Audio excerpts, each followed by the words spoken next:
The BHEX is a simple, user-friendly and versatile pupil expander which opens new possibilities. Practical tips on synecholysis, rigid pupils, viscoelastic placement, hexagon shape and injector-free delivery system would help in its use. Pupil expansion has been simplified by the design, tools and techniques used for the BHEX. A hexagon with notches that engage the pupil margin as alternate flanges are tucked under the iris. A 0.075 mm profile is 1/10 that of others, yet resilience and flexibility is perfectly balanced. The short curved stock of the BHEX forceps provides great control and ease. Viscoelastic is injected under the pupil margin, keeping the anterior chamber underfilled. Overfilling pushes the iris against the lens capsule. Viscoelastic is injected into the housing.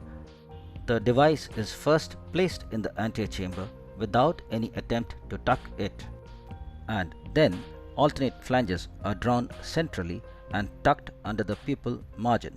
A snugly fit side port instrument keeps the eye within the microscope field and provides counter traction. Main and side port incisions are used to gain access. A second instrument may be used to push the iris back and remove viscoelastic from under it. We have a 5.5 mm pupil. The thin BHEX allows unhindered entry of the phaco probe and side port instruments. With an expander in place, chopping into small fragments is always recommended, as a large fragment could dislodge the device. Movement of the irrigation aspiration cannula is unrestricted. IOL is easily implanted under viscoelastic. Implantation under BSS irrigation is not recommended, as the BHEX and iris may flutter significantly. And we have a 5.5 mm pupil with a 5 mm capsular rhexis. Under viscoelastic, a flange is grasped and the notches on either side are disengaged and the device is drawn out. Catching the iris is to be avoided. And we have a beautiful round pupil at the end of the surgery. Alternately, for insertion, a Coughlin hook may be used to carry the device into the anterior chamber, and thereafter a 23 gauge forceps is used to tuck the flanges. The BHEX can pass through unbelievably small incisions. This is a 1.5 mm incision and the notch is moved to a leading position. This ensures that the flanges are not aligned across the incision and don't get kinked. It's a tight fit, no doubt, and flexing the device a couple of times before withdrawing the forceps helps in regaining its shape. A McPherson forceps prevents the trailing flange from slipping out. The tucking of flanges is as usual. Please note the side port instrument which stabilizes the eye.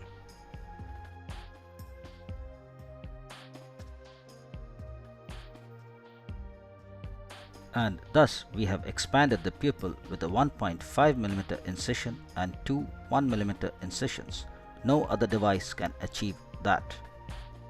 Notches and flanges may be pushed apart to attain a regular hexagon 5.5 mm in size.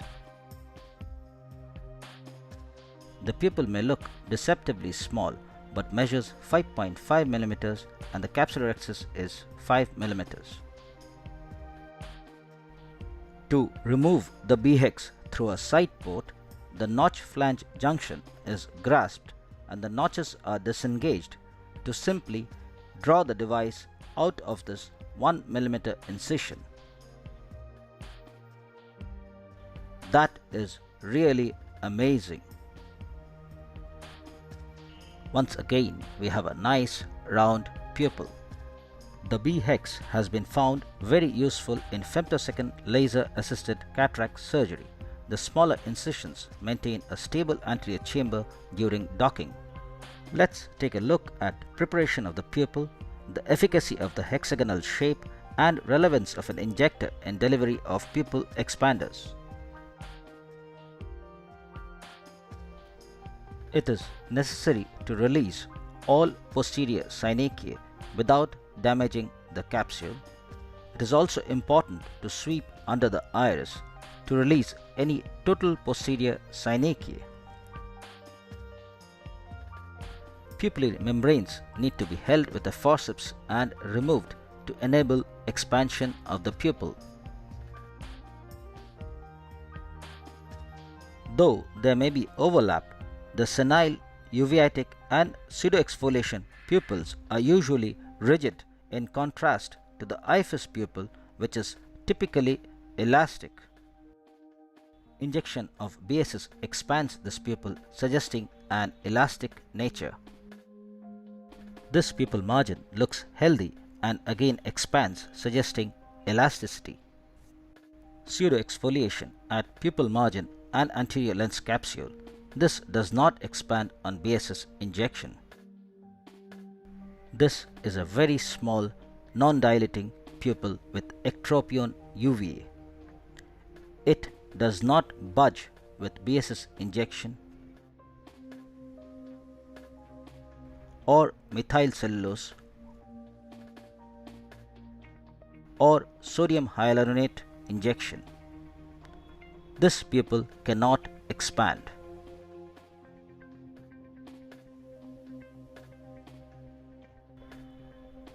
A limited bimanual stretching is required to break the fibrous ring, resulting in controlled sphincter tears.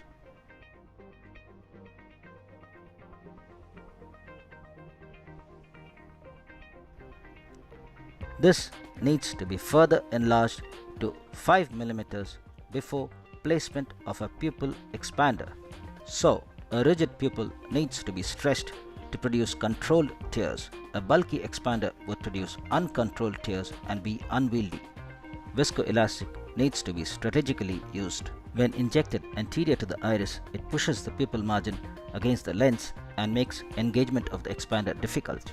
Instead, strategically placing a little viscoelastic under the pupil margin lifts it off the anterior capsule. Iris hooks didn't allow us to think beyond the square. This 6.5 mm square only appears to provide a larger exposure than a same size hexagon because they contain the same size incircle, which is our working space. This square has a circumcircle of 9.2 mm. When manipulated in the anterior chamber, the corners are more likely to injure the structures of the angle, whereas the same size hexagon has a circumcircle of 7.5 mm, implying that the corners of such a device would be away from the angle and are less likely to cause injury. Let's look at the relevance of the injector. We owe a debt of gratitude to Professor Malugin for the brilliant scrolls on the Malugin ring. But these scrolls or pockets have a limitation. They have to be inserted and removed through an injector tube because otherwise they would snag the incision. This injector occupies precious space in the small incision, precludes visibility of the device, and calls for additional skills. While the Malugin and I-ring are biplanar devices that snag the incision and require an injector, the BHEX is a thin uniplanar device using a radically different concept. It does not snag the incision and hence does not require an injector. The iris is bent at the notches without any harm. This allows for very small incisions for insertion and removal. The preloaded carrier delivers the device at the incision, allowing uninterrupted visibility while preserving safety and sterility. Viewers are encouraged to read this paper published in the December 2017 edition of Indian Journal of Ophthalmology. This was the most read paper in this issue. And this paper, published in 2014 in the Journal of Cataract and Refractive Surgery, was the most read paper that year. Please visit medinventdevices.com for updated information on the BHEX. Thank you for your attention.